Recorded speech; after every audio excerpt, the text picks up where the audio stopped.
但是今年顶半年出境民间参与招商已经签约4件，投资金额达到75亿，列为地方政府的第1名。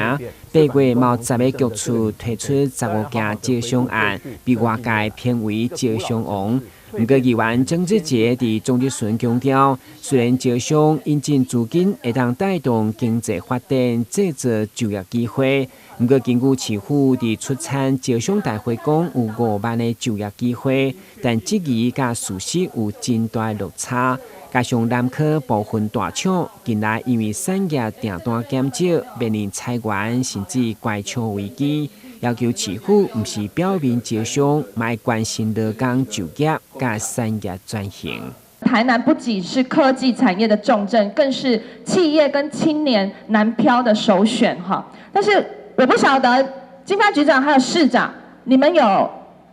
去感觉到，就是其实在我们南科很多大厂里面，他们现在其实也开始因为这个疫情的关系，还有整个世界性的这个经济的动荡。不晓得你们有没有感觉到，其实他们也有开始在大量的裁员呢？在南科目前为止是93000人在那边就业，到年底的时候会接近10万人，所以以南科整体来讲是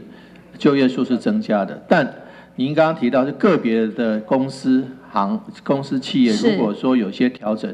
可能我们还是要早点介入来辅导他们转业。会中议员嘛为打造东区的特色商圈，以及东区伫必比登美食推荐的名单较少，造成游客来台南拢跳过东区，要求市府伫老厝向心理的地图顶面主动行销，唔通甲东区袂记哩。咱的新闻，阮是林英庚采访报道。